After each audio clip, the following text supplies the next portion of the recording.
Welcome to another edition of the 49er Goldcast.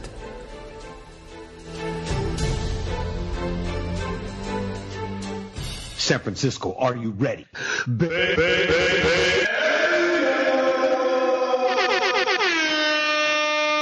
Welcome to another edition of the 49er Goldcast. This is the Bay Area fan perspective. I'm your host, Rudy Solis III, and with me is my brother, my co-host, Raven Solis the First, baby. And our esteemed co-host, Old Man Davis. Boom! Week 1 is in the books. We have a lot to talk about. Give us a breakdown of Week 1. Vikings versus the 49ers home opener in Santa Clara. Location shots courtesy of San Francisco. First quarter, Niners would finally reveal their new offense, led by Jeep Chris. Opening drive, fourth series, Hyde, who had a game, responsible for half of the first downs up to this drive. Cap under center, play action fake to Bush. Cap rolls to his right, plants, throws over the middle to an open Garrett Selleck for a 15-yard gain. The Niners would stall in the red zone, unfortunately, citing a couple of penalties and 2 incomplete passes. Phil Dawson, the field goal unit on the kick. Ball is snapped, kicked, and blocked by Sendejo, recovered by Sherrills for a 47-yard return, knocked out of bounds by Vance McDonald. Finally, Vikings would be forced to a field goal try in their opening series. Ball snapped, and it's up, and it would go wide right. Niner ball, second drive for San Francisco, 3rd and 6, Cap from the gun, steps up, runs to his right, steps once, over a tackle, gets leveled by Harrison Smith. First down, though, and the drive would unfortunately result in a punt. Second drive for Minnesota, first series, 3rd and 5. Jaquiski Tartt up the middle, and down Bridgewater goes. 4th down and the sack. Hayne would fumble in his first punt return. Minnesota would take the ball, and they would stall following a failed 4th down attempt. A very quiet defensive first quarter in this game. On to the next quarter. Minnesota driving in their first possession of the second. Third series, 3rd and 8. Bridgewater back to pass, avoids the sack, runs into his own man. Tate Carradine catches him and brings him down for the sack. Vikings would punt. 1st and 10, San Francisco. Hyde gets the handoff to the left side. Miller with the lead block, and Hyde gets to the edge for a 15-yard gain. The drive would stall again, resulting in a punt. A defensive game thus far. Minnesota will be forced to punt on their ensuing possession. Third possession for San Francisco. Hyde grinding out the positive yardage for the offense. Second series, 1st and 10, Cap from the center, rolls right, jukes one defender, steps up, throws to an open Garrett Selleck for a 20-yard gain and another first down. Same drive, fourth series, inside the 10, 2nd and 3, handoff to Hyde to the right, nothing there, spins to his left, Cap leads away to the end zone, touchdown, San Francisco. Point after is good. On to the third quarter. Minnesota would get the second half kickoff. Second series, 1st and 10. Bridgewater takes a snap, and Antoine Bethea blitz up the middle. No time to react. Another sack for the Niner D. They would punt. The theme of the night for the Vikings. Opening drive of the half for San Francisco. Second series, 2nd and 1. Cap out of the shotgun again. Steps up in the pocket, fires over the middle. Bolden makes the catch for a 15-yard reception. Same drive, next series, 3rd and 4, 3 wide, Cap from the gun again, decides to run, slides for a 15-yard gain to the Minnesota 26. Niners held to a field goal, though. Dawson boots it, and it's good. San Francisco up 10-0. Vikings ensuing possession. Charles Johnson hauls in an 18-yard pickup on the 1st and 10 over the middle. Minnesota would go scoreless through the third, though. Last quarter, same drive. Defense would force a field goal attempt in that same drive. It's up, and it's good. 45 minutes later, Minnesota gets on the board. Ensuing Niner possession, 3rd and long, on their own 27-yard line. Cap out of the gun, looks, steps up, fires over the middle to Davis for a 19-yard gain. Very next play, handoff to Hyde, who takes the left edge upfield for a big 18-yard gain. Several plays later in the same drive, from the Minnesota 17, handoff to Hyde again, up the right side, cuts back inside, to the 10, the 5, untouched, touchdown, 49ers, point after is good. Niners would add another field goal to cap off their home opening win, and what would be a final score of 20-3, practically shut out through 3 quarters. Vikings would only manage a single solitary field goal through the night. Mike Wallace, ineffective. Adrian Peterson, ineffective. Teddy Bridgewater racked up about 231 passing yards, but also threw a pick. Just a defensive showcase from a team that lost half their starters, if not more so. Starting corners, 3 retired linebackers. What more could I say about this defense and about this very impressive new and improved offense? Where do we start, brother? What do you think? All right. So, first of all, I say, oh, don't you start, old man Davis. You're going to get your turn. Special teams was frustrating. Let's get that one negative out of the way, especially in the first half of the game. Very true. Right? That just drove me crazy. Okay, but let's go into the positives. O-line, fantastic. Great protection, great run blocking. Yep, all the way down. The pass protection was great. Remember, I have been hammering this all the way through preseason about how frustrated I was with what I was seeing, how nervous I was. With 52 sacks last season, I was terrified that what we were seeing happening during preseason, it was going to carry over. And today, with this group, so far so good. Definitely. And just to add to what you were saying about the preseason, the preseason, they were getting a lot of different rotations. They were not playing their schemes that we saw today. Today it was a complete 180 from what we saw in the preseason. That's why, folks, we talk about not putting a lot of stock in the preseason, because a lot of teams are doing experimental plays. And for the most part, especially in the Niners situation, they were figuring out who the best people were to run these schemes, hence why you see different people in different rotations and different squads, first and second team. So the final result, as it pertains to this opening game, was excellent, aside from the special teams. Next, let's get to the big one, right? Carlos Hyde. What a beast. I feel like every fantasy fans everywhere can rejoice whoever got him. I am totally against actually picking players from the 49ers every time, as much as it hurts. I never pick my own players. I get too emotional about my fantasy choices when it comes to them. But man, I think if he plays good, then who cares? That's my take. But I don't play fantasies. So. Yeah, it can get very confusing sometimes, especially when you're torn between a couple different players. But what a beast!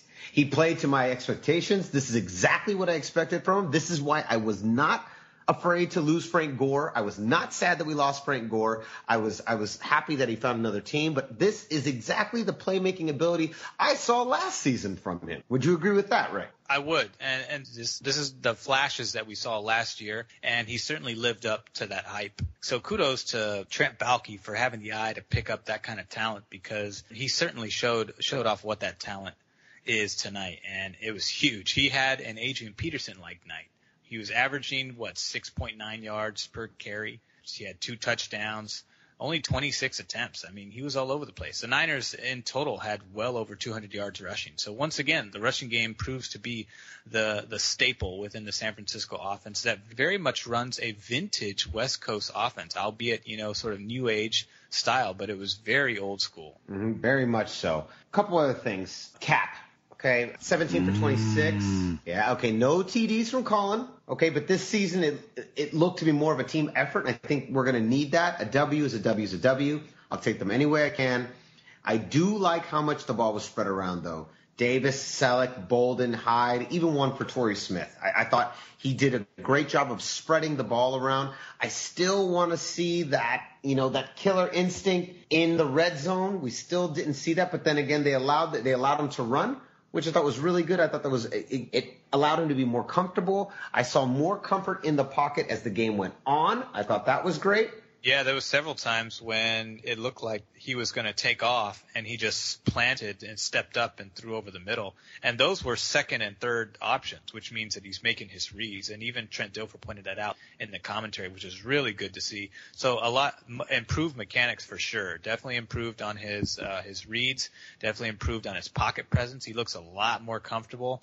But definitely saw some inaccuracies once they got into the red zone. Not sure where that's coming from, if it's a psychological thing. But I did see a misthrown ball to Davis in the end zone. There was another misthrown ball to Bolden that was underthrown to. And when he threw to Selleck, he tried to seam one to Selleck over the end zone. He missed a wide open Davis on the right side running the outside post on that play too. So other than that, he was very efficient, but definitely some inaccuracies from last season carrying over here, in particular with the red zone. Old man Davis, I want to hear your thoughts on Cap. You always have a lot to say.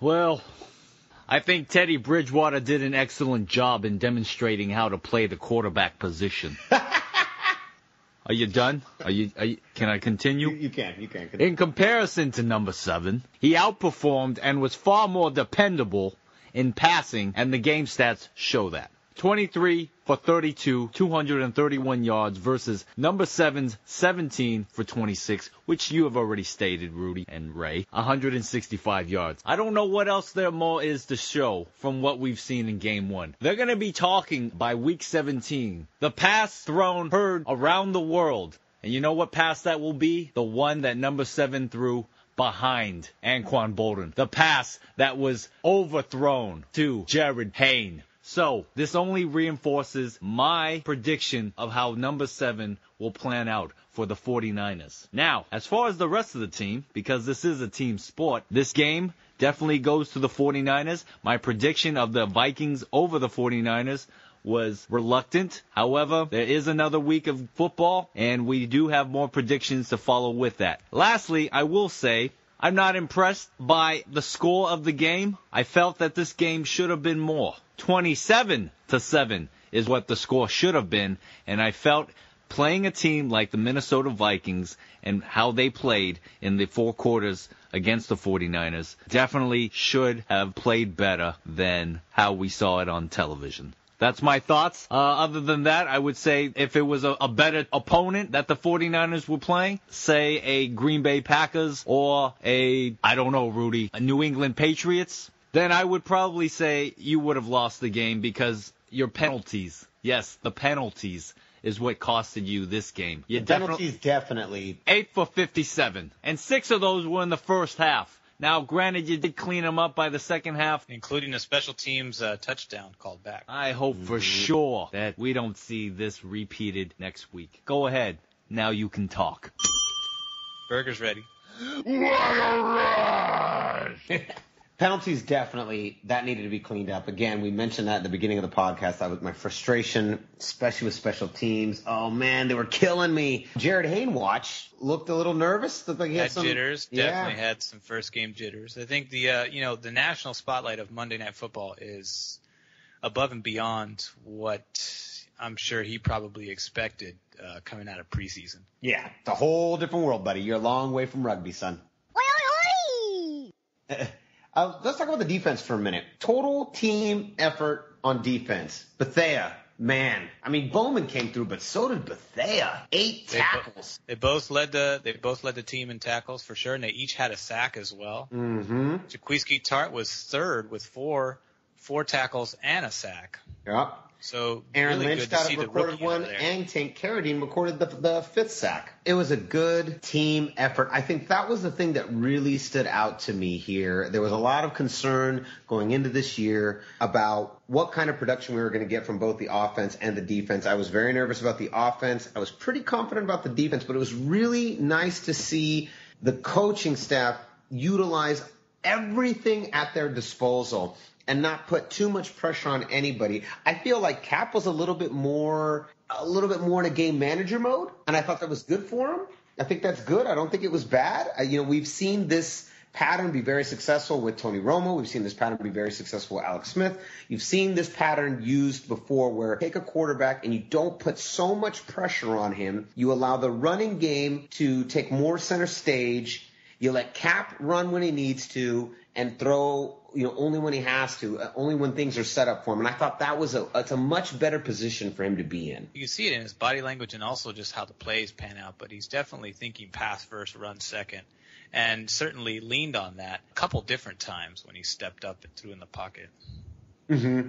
He also got more and more comfortable as the game went on, and I thought that was good. And as we play other teams, we're definitely going to be in positions where we're going to have to rely on the pass more. And I definitely saw more pass plays in the latter half of the game versus the early half. Yep. As we were trying to definitely establish a run rhythm, you can definitely see that because that opens up play action, which sets up the pass. So I can understand that. But still good to see a lot of good progress made by Kaepernick, but definitely needs to clean up the red zone accuracy for sure. Absolutely. Okay, let's fire off some quick ones, guys, around the league. Aldon Smith signs with Old Man Davis's Raiders. Didn't see that one coming. I did not either. And to be honest, I was a little surprised considering that a lot of teams shied away from him. There was only a handful of teams that were even interested in Aldon Smith with all the off-season stuff. Teams don't want to deal with that because all the media attention, all the negativity that gets surrounded by that, it all makes national headline news nowadays. That's how big the NFL is. So when you got a player that's on the negative aspect of those headlines, you definitely, for the most part, most teams are going to shy away from that.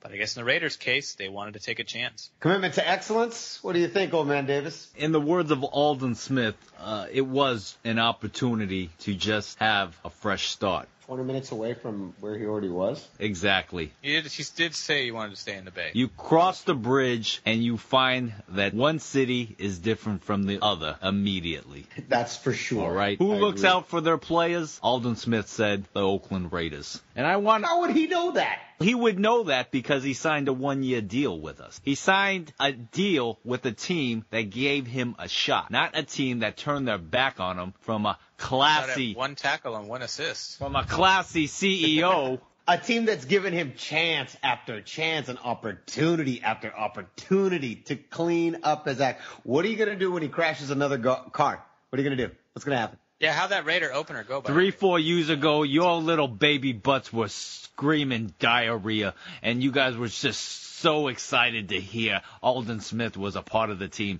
Now you're dumping him? You guys are just a bunch of selfish, bratty little fans that think you can just take players and then dump them when they're no good to you anymore? Are you kidding me? He had After so 5 many arrests. chances. I'm going to tell you what. I'm going to talk. You want to talk about his performance? Let's talk about his performance. Aldon Smith didn't play any preseason. No training camp. He was to play week 1 with 20 snaps. That's it. The signing certainly surprised me in my sleep, but I want to express the need to acknowledge a player with an opportunity to regain the on-field talent he's been known for. I didn't agree with putting Aldon in the game this early, and I felt it was slightly rash and had the potential to disrupt the flow on defense. Might as well. He's going to get suspended anyways.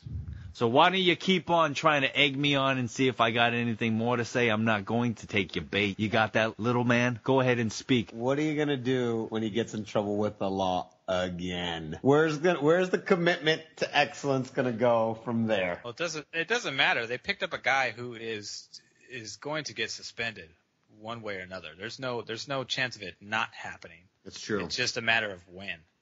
It's true.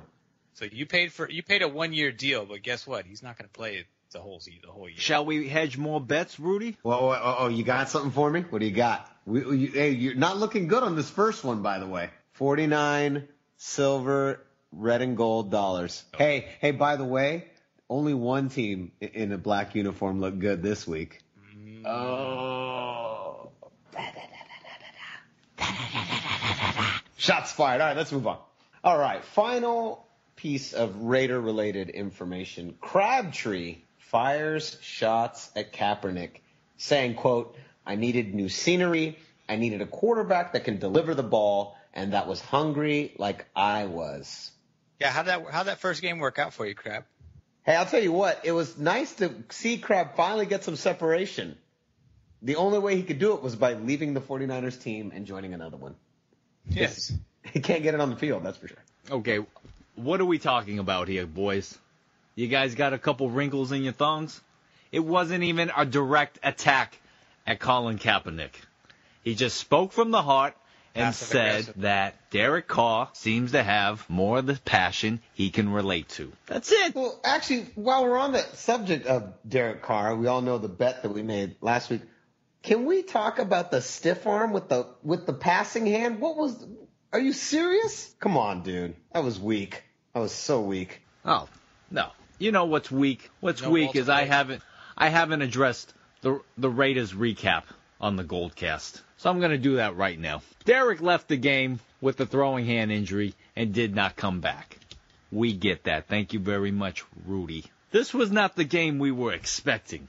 Now let's give credit to Andy Dalton and the offense for their efforts in the win. By far a quarterback that understands the game and knows how to lead and win with his team than, let's say, a number 7 in San Francisco. And congratulations to Coach Lewis and Jackson did an outstanding job capitalizing on the Raiders' defense. And let's not detract away the type of team the Bengals are. Very strong on offense, solid defense. So, in comparison to the 49ers, I would say the Raiders had a far more competitive team out of the Bengals than you did out of the Minnesota Vikings. Let's cut this out. Boom! So, next up, Russell Wilson, whatever PR department is in charge of Russell Wilson's Twitter account. So Russell Wilson's tweet said, 1-0, #GoHawks. This was at 1:36 p.m. yesterday. The Rams saw the tweet, and they responded, hey, at Russell Wilson, don't delete this, and then put a link up to him. That's pretty funny. Rams, here's the thing about the Rams, too. The Rams, they don't really play the rest of the league all that well, but damn, they are a tough out when it comes to inside the NFC West. Next week will be a decent test for them, but man, when it comes to causing trouble within our division, the Rams, they really know how to just scrap. Yeah, they are. They're scrap. They got a good defense, and they're just tough inside the division. Would you agree with that, Ray? I would say so. It's unfortunate that they can't apply that same sort of mentality and defensive prowess to the rest of their schedule. No, but damn, I'm telling you, man, they are scrappy. I'm curious to see if the Seahawks go 0-2 heading into after next week. I want to see how they play against Green Bay. Those nano bubbles. Russell Wilson needs to lay out those nano bubbles. Got him seeing the future and predicting things that aren't even happening on his Twitter account. Right. Or he did predict a win. It just wasn't with his team. It's true. It's true. The only thing that bothers me about the Russell Wilson prediction is that it's just another example of how ignorant sometimes people with clout create for themselves when they let the fingers type and send messages into the internet. Virtual world. I'm assuming it's got to be someone like on his PR team, right? It wasn't him. I don't think he actually had his phone anywhere near him during the game. Maybe it was his girlfriend. I think based on his reaction, it sounds like he did it. You think he did it? He sent the tweet out? Absolutely. I think he sent out the 1-0 Let's Go Hawks tweet. Those damn nano bubbles. Now, to his credit, Russell had made the point that his tweet, 1-0, was referring to the team's objective of winning one game every week. Yeah, nice try at damage control. Russell Wilson's focus is just win one football game a week. Just one of them. Doesn't have to win them all. Just one at a time. Take it 1 week at a time. Old Man Davis just says, put the smartphone down and just play the damn game already. I don't want to know about your predictions. I don't care about your girlfriend and your abstinence. I don't care about your redundant water. Just play the game. Just play the game. Just play. Just play. You know, 75 to 80% of Twitter is actually built of Russell Wilson. As is 75 to 80% of the NFL. Of the NFL. 75 to 80% of what Russell Wilson tweets is composed of Russell Wilson. It's composed of Russell Wilson. He's stopped drinking all that recovery water. It's all over the place. He's just floating in the air. He's floating. Making bold predictions. I really think, honestly, the best way to curse your team is probably to tweet before the game what you think the result's going to be. That's got to be the dumbest thing to do. The Twitter is very dangerous. The Twitter prediction is the equivalent of the girlfriend name tattoo, but for sports. It's the same thing. If you get your girlfriend's name tattooed on you, you are guaranteed to break up. Guaranteed. If you tweet the results of the game before the game begins, guaranteed to lose. And it doesn't matter what you do afterwards because someone will have permanently stapled that tweet somewhere. Have that happen, you will go down in history as the Russell Wilson factor. The Russell Wilson factor, the nano bubble prediction, the nano bubbler himself. So we have a fan shout out. As many of you know, the 49er Goldcast is spread out through a variety of social media outlets. And one of our favorite pages is 49ers Since We Were Minors. Good site, kind of dedicated to people who've been watching the 49ers since they were kids all the way to now. You can find them on Facebook under 49ers Since We Were Minors. If you're a 49er fan and you're listening to the Goldcast right now, be sure to add yourself onto that group. You can find myself and my brother Raymond on that page, as well as a lot of 49er faithful. Check out 49ers Since We Were Minors.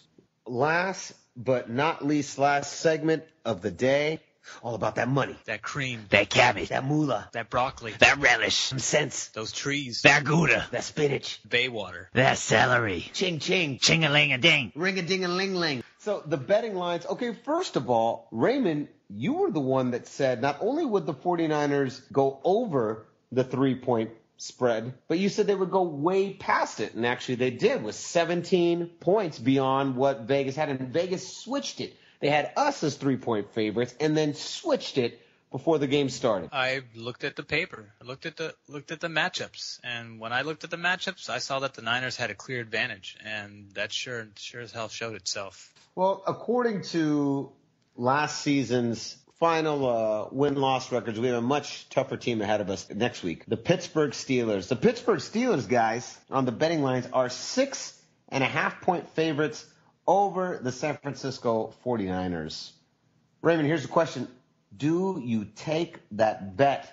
Do you believe the Pittsburgh Steelers are going to go over 6.5 points to defeat the San Francisco 49ers? I do not, and mainly because Pittsburgh, similar to San Francisco, is also rebuilding there. But as we saw last week, Tom Brady just picked those young corners apart. And that is something that is going to be very advantageous for us coming, even though we are playing in Hayne Field and we're coming off a shorter week. That's gonna favor Pittsburgh for sure. So the Niners will have to be prepared for the short trip and be ready to play this team because they are going to be physical. They are going to play hard. Mm-hmm. They're definitely going to want to bounce back from their loss to the New England Patriots.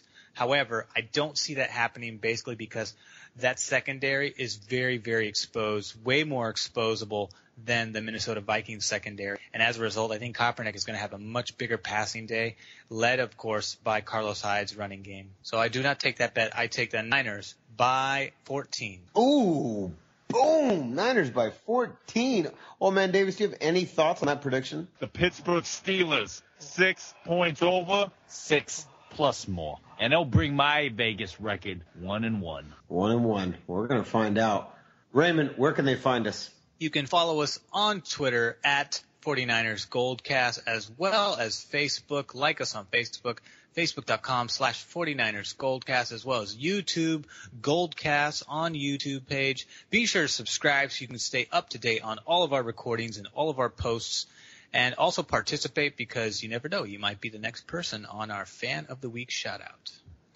Don't forget also to subscribe on iTunes. Subscribe on iTunes. Raymond, where can they find you? They can find me at Ray Solis. Follow me there. They can also follow me on Instagram at Ray Solis1. Old Man Davis, where can they find you?